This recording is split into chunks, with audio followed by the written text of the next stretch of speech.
All right. Seems like folks probably just got booted. I'm seeing a big increase in numbers and squares coming through. All righty. I hope that everyone was able to make a good connection. And yeah, now we'll jump into the bulk of our session today. So we're going to start by talking through some of the high level updates about issues that were being worked on by many coalitions of individuals across the state. It's likely, I know that some of you likely have done other legislative wrap-ups this week and have already heard about these from other organizations that you work with as well. So I'm not going to spend a ton of time here, but do want to be sure that you all have the information in case we're the only legislative wrap-up that you're attending this week. So I think one of the big pieces of headline news that came out of this session is that an election bill did pass. This is something that a lot of folks were very concerned about.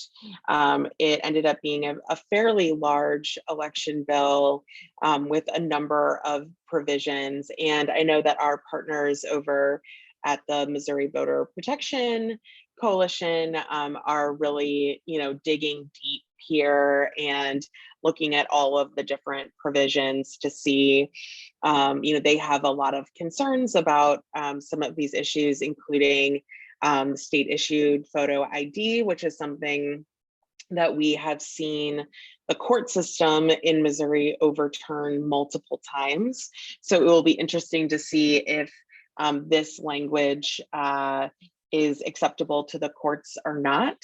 One of the things that we did hear a lot of talk this session around the issue of election fraud and concerns about election fraud. So it does put new provisions in around cybersecurity checks and prohibits electronic ballots. I think that is going to be one of the, unless there is a paper copy backup that is generated by that system. So I think that's one of the major changes that we'll see for folks. I know that there are some concerns in the disability community about making sure that folks who would struggle to vote on their own with a paper ballot still do have good access to electronic voting with the new security protocols in place.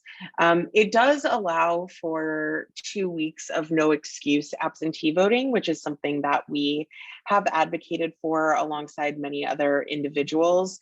I think that the thing that is tough about those 2 weeks of no excuse absentee voting is that it can only be done in person.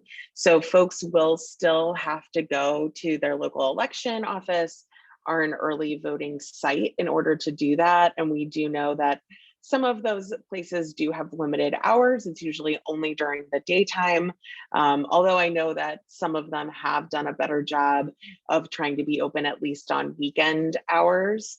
But I think there is a lot of concern about making sure that folks are able to access that absentee voting, which certainly is not as easy to do in person as it is to do if you're able to do a mail-in ballot. So that's sort of the wrap on that. Definitely follow our colleagues at the Mo Voter Protection Coalition if you're interested in learning more or doing more on that in the weeks and months ahead. We saw yet again this year multiple proposals to try to foil or undo Medicaid expansion. I am pleased to report that Medicaid expansion is fully funded in the state of Missouri, and that the bills that were put in place to try to undermine that expansion in the future did not pass. That does not prevent them from trying to file those kinds of bills in the future, but I know there are a broad coalition of folks who are very excited about those bills being stopped. So great work, everyone, on that initiative. Something that a lot of our other partners were working on and following too were bans around so-called CRT, or culturally responsive teaching, and attacks on our trans neighbors. Neither of those bills were finalized either. So it made it through that session, although I certainly expect that we will see both of those types of bills come back in the future. You go to the next slide, Amber. I have a question. Oh, yeah. Now, the bills, and especially the one about the election bill. Now that's on the that guy governor's desk, as I understand. Has he signed it already? He has not yet signed I it. do know that, and I guess, but I probably no hope that he will not sign it. I do know that as a group of seniors who have really been fighting hard against that, but we do expect him to sign it. Is that correct? So I know that the Missouri Voter Protection Coalition is looking at that bill from every angle to see if there are, in fact, avenues to pursue to convince the governor not to sign it, or to lobby the governor not to sign it. But they are definitely out front and leading in that work. So I did sit in on their call on Monday morning where they were talking about that. But you know, what I can speak to is what we saw last year is that the governor has about 2 months to sign bills. And so I don't think he's really in any hurry. I don't envision that this is something he's going to be rushing off of his desk. So there is some time for some administrative advocacy to happen. And you say instead of critical race theory, they call it culturally responsive teaching? Culturally responsive. No, sorry, did I say culturally responsive teaching? I come from an education background where CRT is culturally responsive teaching. It is critical race theory in this context. Oh, okay. I apologize. Well, it's been a very long week. I just thought maybe Missouri had its own name, you know. No, critical race theory is right. That's just my own background getting in the way of my acronyms. I'm sorry, this is Victoria, but I want to say I like the fact that you gave a different meaning for that acronym. So now we can start using culturally responsive teaching and say, why are you fighting against that? There are many educators who will be familiar with that that acronym, but yeah, apologies. So one other thing I wanted to talk about, sorry, Amber, you can actually go back one slide. This is not a bullet on the slide, but I want to talk about it before I hand things over to my colleague Amber Smith to talk about affordable housing provisions. One other thing that we certainly wanted to talk about was initiative petition reform, quote unquote. There were a number of those bills that were filed this session. None of them passed. There was one that was very close to passage at the end of session, and we saw just a really tremendous job by a group of Democratic senators who pulled together to filibuster that issue for several hours. It was honestly one of the more entertaining things I saw on the Senate floor. They had a very lively game of charades going. So, you know, there's you never know what you're going to see when you're following the Missouri legislature. But the important thing to know is that no changes to the initiative petition process were passed, although we will likely see those kind of bills filed again, and we'll continue the work with a broad coalition of organizations. There's really good polling that's out from the last couple of months that shows that Missourians don't want any changes across party lines, don't want any changes to the process. So just reminding legislators that that's the case and that they should legislate per the will of their voters. So with that, I am going to turn it over to my colleague, Amber Smith, who is going to talk a little bit about the legislation worked on by our Affordable Housing Coalition this year. Amber? Thank you, Mallory. Hello, all. It sounds like from Mallory's summary that we did have a few good wins. So I think that that's always a good thing to remember in a session where maybe not everything that we wanted to pass and or not pass didn't go our way. So I think celebrating those wins is important. So woo.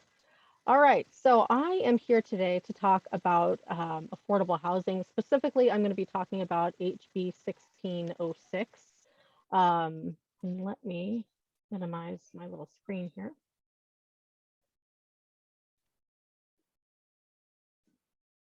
One second, there we go. So I'm going to be talking about HB 1606, and I know in our group session that I was just in, our breakout room, there was even some discussion about this bill. So I have a feeling that a lot of you are here today to hear about this. So what I can tell you, so what I'm going to do is tell you what lawmakers propose to do with this bill, and then our view will be after directly after that on the next slide. So this, I'm going to tell you guys a little bit of history about this bill. This started off as SB 1106, and this is something that we actually submitted testimony about. And this specific bill, when it was SB 1106, dealt with provisions related to funding for housing programs. So if you guys will remember, or if you guys have been following this specific bill or affordable housing legislative bills in general, you'll remember that this bill actually started to gain steam after DeGroote, Rader, and Sykeston took a trip to Texas that was funded by the Cicero Institute to see the different ways that they have been dealing with the unhoused population, specifically in larger cities like Austin and Dallas.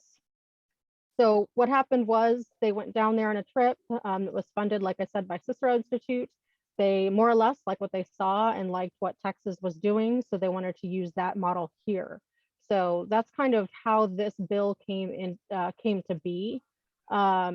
So that was full steam ahead. That bill was rocking and rolling until the end of March. At the end of March, what happened is that bill was squashed, and then via Senator Rader, it was added as an amendment to HB 1606, and that's the one that we have here.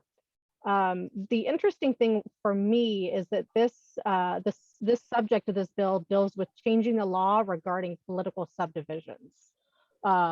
So that's curious to me because, like I said, this was added as an amendment. So if you look at the bill, I think it's like 40 pages and not much of it deals with housing. So what this tells me is this was just kind of stuck on to see if they can get it passed. So for the people that were for this bill, including Senator Rader, like I said, they liked what they saw in Texas. So what they wanted to do here was address the housing crisis as well as the crisis of unhoused people in Missouri. So what they propose to do is use a pay performance model. So what this means is that the state could award bonus to municipalities or cities that are reducing the number of people that are living on the street. And then those that are residing in these spaces, whether they be in camps, tiny home villages, other areas, they would have to undergo a quote mental health check quote. I thought that was a very curious phrase to use in this bill, or in this amendment rather. And then finally, federal funds would be redirected from Housing First initiatives, which is something that we are very much for, and they have a proven track record. So that's why we are specifically for those. And then it would go into short-term resolutions like the ones listed above. All right, Amber, if you can, thank you. So for us, when we read this bill, when we look at this bill, including all the testimony that we submitted, this is really what it actually does. Basically, this bill criminalizes homelessness. And so I really want to have you guys think about that for a minute. So what this does is it criminalizes people's ability to be on the streets or sleep on the streets in public places. And what this does is instead of having them in the public spaces, it moves them further into unsafe areas. So what this does is it pushes them into those areas, which leads to domestic and sexual violence as well as individual assaults, because they are no longer in the public spaces. Not only that, the confusing thing for me is that this would require people who are already working with multiple caseworkers,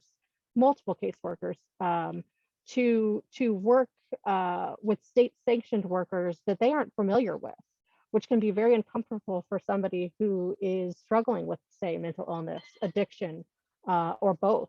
So to have them undergo a quote unquote mental health check is not only traumatizing, not only traumatizing for them, but really, I think it harkens to their dignity as well. And finally, what this bill actually does is it takes monies away from programs that are working with the unhoused populations. These people are our neighbors. These people live in the cities that we live in. They live in rural populations.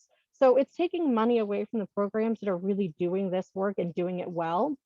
And it almost makes it so they are unable to do their work. Then Amber, if you will go to my next slide, thank you. So obviously this bill was sent to Governor Parsons on the 18th. And like Mallory said, he has a couple months to kind of hem and haw over the different bills. But what we specifically plan to do is we are working with an organization called NLIHC. And that's a national coalition that we're working with around this bill. That includes state partners and our lobbying team to see if there's anything in this bill that we can use to lobby Governor Parsons' office in an effort to not have him sign it.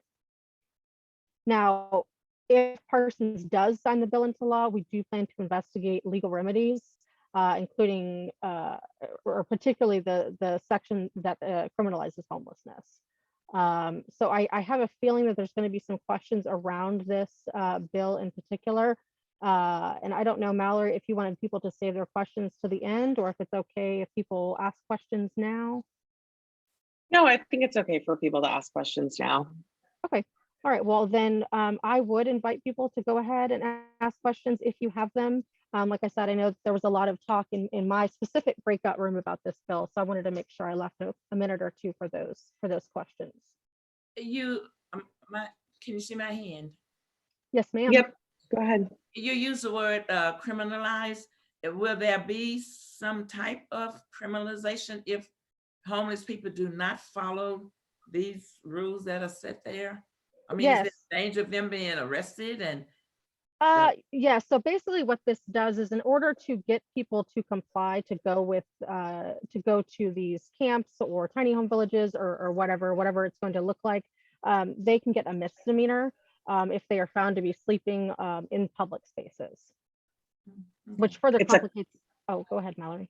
I was going to say it's a Class C misdemeanor is what is written into the bill. It says that on the first time that an unhoused person has a interaction with law enforcement, that they are supposed to give them a warning before issuing them that citation, but not in, we tried to get the language changed so that in every interaction there would have to be a warning first. That language did not make it into the final bill. So, you know, we are under the impression that this could potentially be in conflict with federal guidelines for dealing with homelessness. So that is part of what we're looking at with NLIHC. okay. Thank you. Yeah, of course. That was a good question.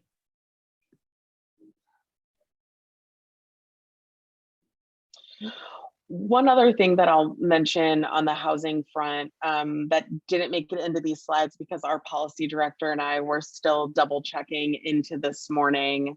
The other major issue that our housing coalition worked on this session, actually mostly before Amber came on to the team, was there was an effort made by the legislature to put a ban on eviction moratoriums. And that language was in a bill that went to conference committee in the last week of session, but our efforts and efforts of our partner organizations helped to get that language stripped out. So it is something we'll have to look for in the future, but as of this session, a ban on future eviction moratoriums did not pass. So I want to make sure people know that as well. Thank you for mentioning that, Mallory.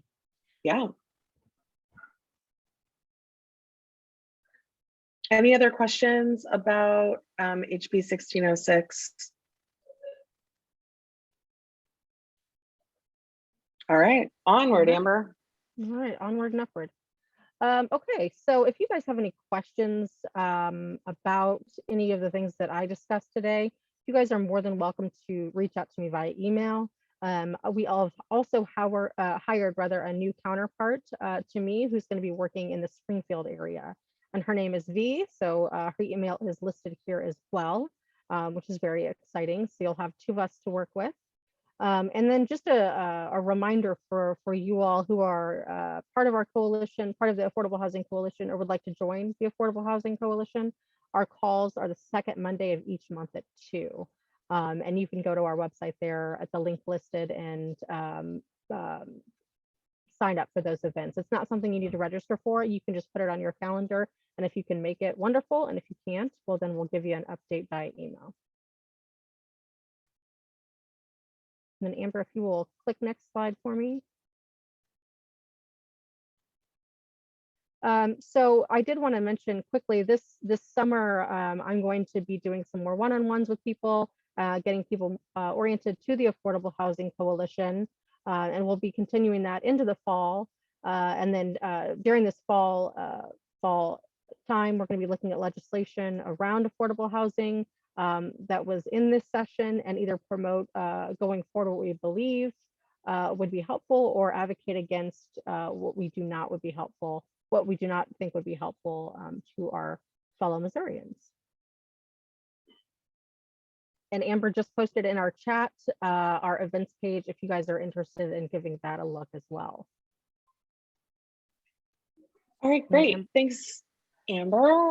With that, we'll turn it over to Christine Woody to talk about our food security work. Good afternoon, everyone. Our Food Security Coalition has been rather busy this legislative session. We had quite a few legislative priorities as well as administrative priorities, which consists of us talking with and working with the department within the state who kind of work on and administer a lot of the programs. So I'm going to go through some of our legislative priorities, and then I'll talk a little bit about some of the administrative priorities. And then I'll share some information about what we're planning for the summer. So on the first slide, you will see a few of the bills that we were following. This year is no exception, same as many previous years that I've been doing this work. There are a number of bills that try to limit, to add additional red tape, reduce benefit levels on all of our safety net programs. So the three listed here are three of the bills that we were advocating against, testified against, and tried to stop. And I am thrilled to say that we were able to stop all three of these bills. None of them even got to the floor of the House and never were actually voted on by the entire House. So we had great success in stopping these from moving very far in the legislature. And you can see those three right there: House Bill 2156, House Bill 2085, and House Bill 2255, and a small kind of listing of what those three were. At the beginning of session, we did some advocacy work on ending the state sales tax on food. That is House Bill 1992. Originally, we thought this is a great idea. It would really help, low-income families who spend a disproportionate amount of their income on food. This would help those families. It was kind of convoluted and a little bit more of a challenge when we realized that the sales tax that was collected from food did have specific earmarks and specific places that it went to, including a good chunk of it that goes to education. So there's going to be a lot more work to figure out if ending that sales tax on food is something that could be done without harming the education funding that we have set up in our state. So that bill did not end up going very far because of some of the complications that were arisen once we kind of uncovered exactly where that sales tax money ended up going to and ended up funding. So that did not move and did not get voted on in the House as well. If you want to move to the next slide, Amber. The next kind of set of bills is working on addressing food deserts through tax credits. The one bill that I listed on here is the bill that did end up having an amendment added on that started a tax credit for urban farms. So if you start an urban farm, do some infrastructure and support the increased production and the increased sales of urban farms or activity of urban farms, there was a tax credit that was included in this House Bill 1720. That bill ended up becoming kind of an omnibus bill of agriculture, economic improvements, and that bill was in there as well. And it did end up passing as being sent to the governor's office. There were a few other bills that we had followed regarding tax credits for grocery stores to be opened in some food deserts across the state. That one did not pass, but this is the one that did pass. It's a pretty large piece of legislation, but within that bill, there is language regarding a tax credit for urban farm support. And the last bill that we worked really hard on that ended up not passing, but did move very far into the process is Senate Bill 798. It was sponsored by Senator Angela Mosley, a Democrat from the St. Louis area. This would establish what is called a restaurant meals program under the SNAP or the food stamp program. This bill would allow elderly, disabled, or those who are homeless to be able to purchase prepared hot food at certain restaurants with their SNAP dollars. This bill passed the Senate. It moved all the way over to the House and ended up dying in what's called the Fiscal Review Committee. But that moved quite a bit and had lots of great conversations, sometimes not super positive, sometimes not super factual, but it did increase conversation about this program. And I am optimistic that we can move this forward even further next year. I have a call set up with Senator Mosley here in the next couple of weeks to talk about her plan for 2023. So stay tuned on that, and I am hopeful that we will move it along next session. And thank you to everyone who did do some advocacy on work on this bill. We moved it very far for a first-year bill, so thank you for that. Next slide. My information is right here. As I said, I run our Food Security Coalition, and our coalition calls during not legislative session time is going to be on the second Friday of every month at 9 a.m. So our next one will be on June 10th at 9 a.m. The link that I just added to the chat is a direct link to the Zoom website where you can go and register for all of the calls from now until December, when we will go back to our kind of in legislative session schedule. So feel free to click on that link and register for the calls so you can have them on your calendar. Next slide. This is just kind of overviewing what we're going to do during our coalition calls for the summer and fall. We're going to look back at the legislation that was filed this past session and kind of make a list of a plan for our legislative advocacy efforts in 2023. We're going to continue to do some work on some administrative advocacy, which I'm going to talk about briefly on the next slide, I believe. Myself, as along with all of our other staff, are planning on doing some road trips to some outstate counties across the state to meet with some other direct service provider agencies to talk about the issues that they're seeing, as well as talk about the work that we do here at Empower Missouri. So if you know of any agencies in outstate counties that you think would be great for us to meet with, please let us know. And finally, I plan on meeting with some of the legislators that sponsored the priority bills that we had this year to kind of set a plan for 2023. So I am happy to have anyone included in those calls and those meetings. So please reach out if there are any of the issues that we work on is an interest to you. And then I think the next slide is a few of just the administrative priorities I will touch on. We plan to continue to do work on this. We plan to work with the Department of Social Services on the first two. The Elderly Simplified Application Project is something that the Department of Social Services can apply for through the federal government to ease kind of the recertification and the application rules for households who are elderly who are on SNAP. It just makes it a simpler process for those who are elderly and qualify for SNAP. But they do need to apply to be able to run that program. So we're working with the department to see if they would apply to begin to work and run that project. Similarly, we're working with the Department of Social Services on some administrative changes of how they run if you have a drug felony on your record and are able to access the SNAP program, there are lots of rules and regulations on if you can qualify. And some of them are very confusing and very not straightforward. So there are some administrative changes that I think we can work with the department on to make that process easier. That does not include changing the law through legislative avenues. And then the final thing we're working with on is the pandemic EBT. Those were federal funds that gave benefits to kids when they weren't in school because of COVID. And in addition to that, they gave benefits to kids who are on free and reduced price lunch, a specific benefit for summer when they're not in school. Our Department of Elementary and Secondary Education are the ones who are implementing that for this summer. So we are working with the department to ensure that they do that in the most efficient and effective way possible.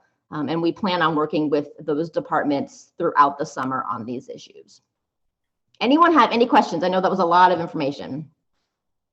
Just about that last point, was the money that they will have is the money that was given to the school districts?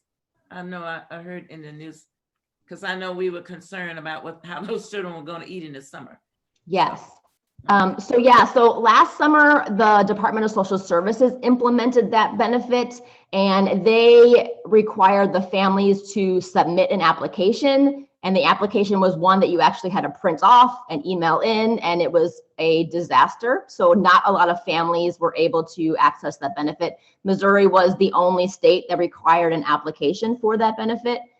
This upcoming summer, we are hopeful that the department will just automatically give those benefits to every child that is on free and reduced price lunch, which is the way that the majority of states implemented that benefit. So we are hopeful that more children were able to access that benefit because it will be done automatically instead of having to do an application. I remember the disaster last summer. Yes. Thank you. Any other questions for Christine? All right, well, with that, I will take us through our criminal justice outcomes for the session. So there were a few different bills that passed in the criminal justice space, but I think honestly, the headline is that the vast majority of bills that were filed related to criminal justice system did not pass.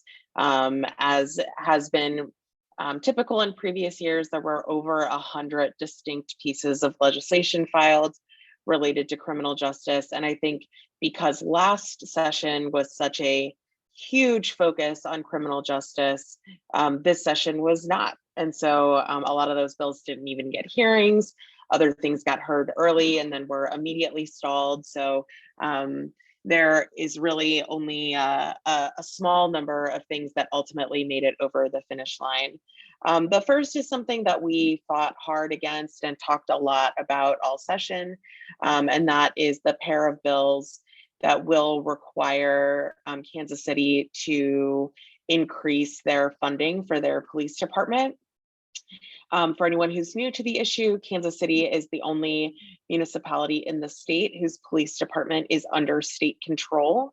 And that means that the state has a lot of input on things, including the budget for the police force, Right now, statutorily, Kansas City is required to spend at least 20% of their general revenue on the police department. This pair of bills that have passed and that it is widely expected that the governor will sign will require Kansas City to spend at least 25% of their general revenue on police spending. There's a much bigger conversation here that I'm not going to get into about the reasons why that happened, but it did pass through the legislature.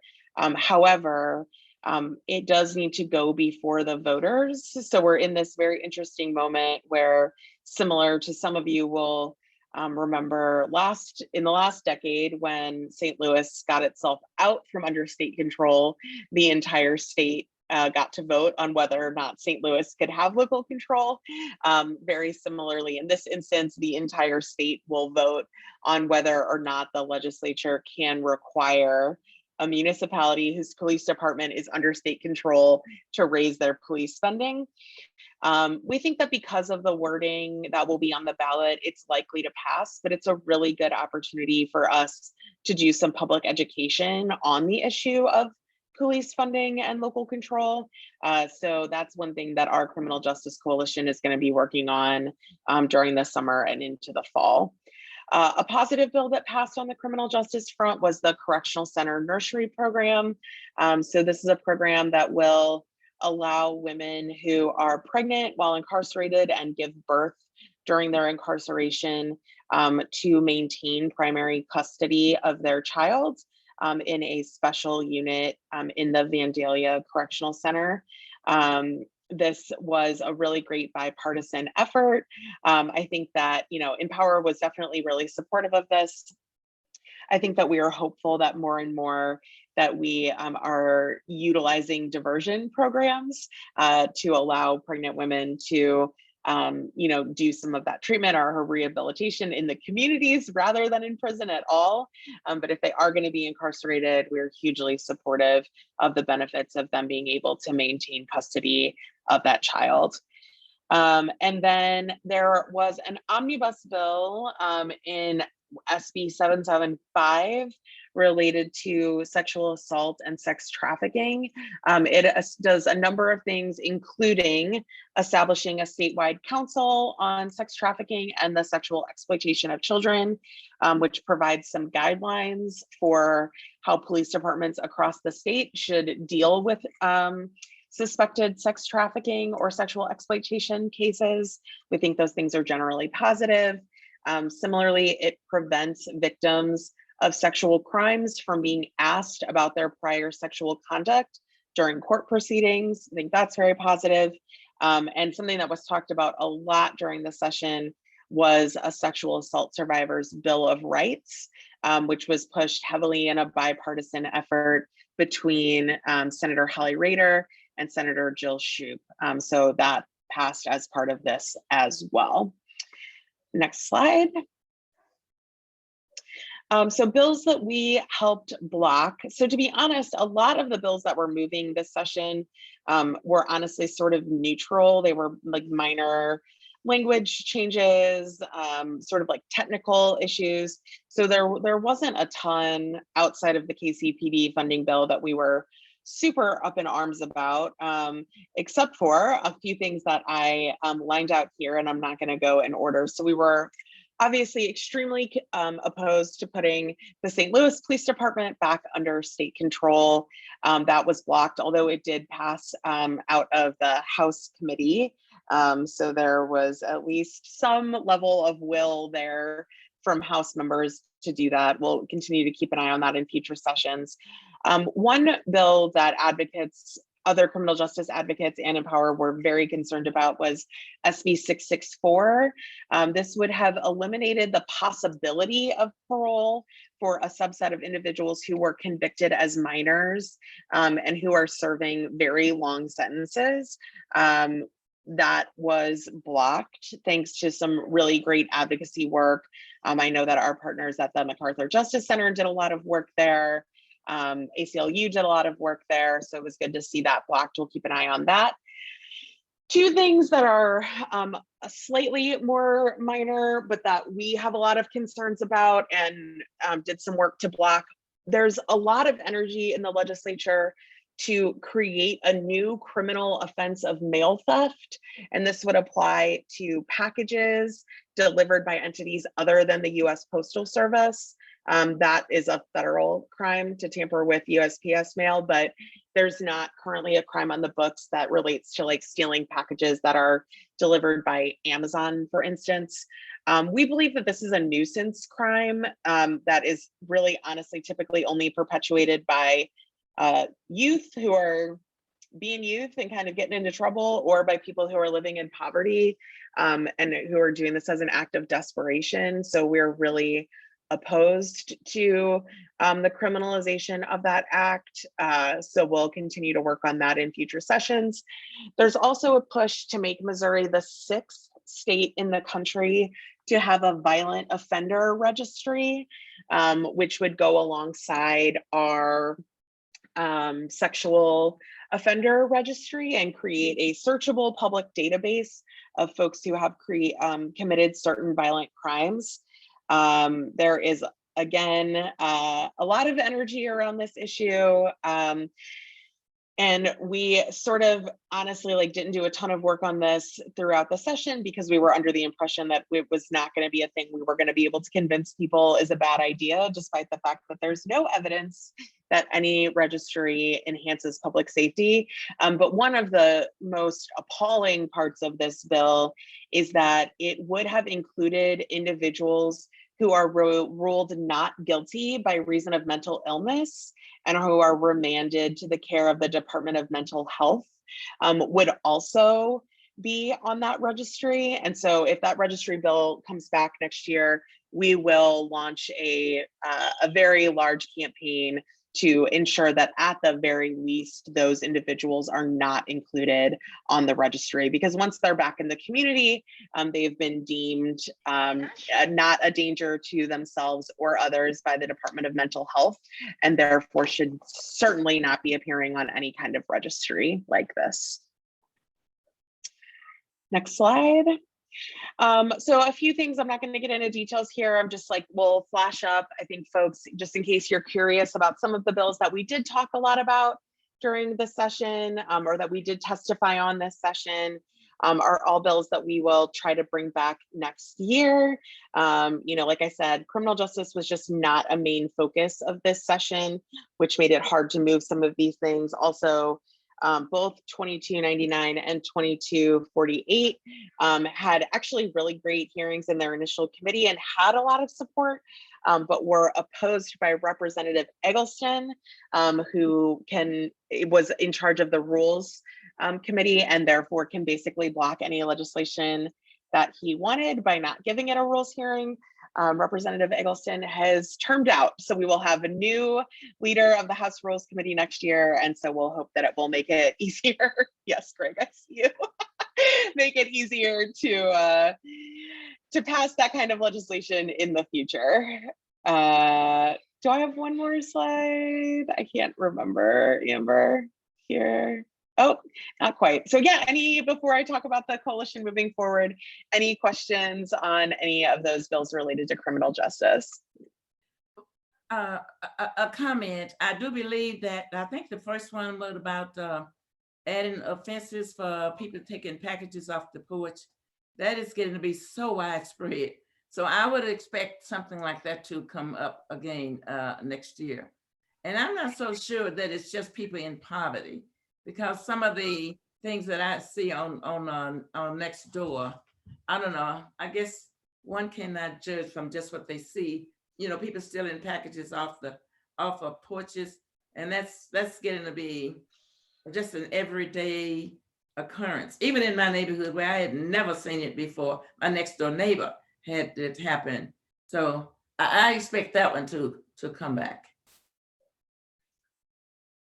Yeah, we expect that we'll see it again too. And, you know, again, I think it's a question of, you know, what is the relationship that folks have with their neighbors? Like, what are the conversations that we're having about, you know, what is the need in our community? What is what is leading to these instances, whether it be poverty or be something else. But certainly we don't think that just slapping somebody with a criminal offense and therefore a criminal record is the solution for again, what largely amounts to be a nuisance crime.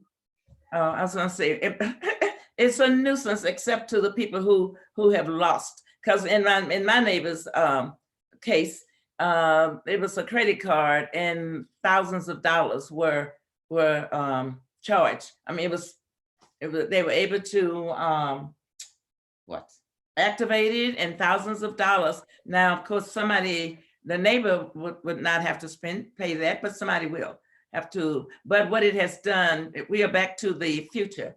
Things that, in the olden days when neighbors looked out for neighbors, we have gone back to that in our neighborhood. And maybe that will be one of the benefits of the nuisance crimes. Mm-hmm.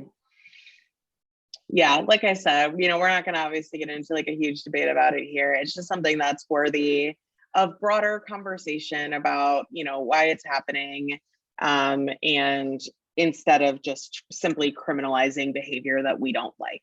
So something that is worthy of future conversation.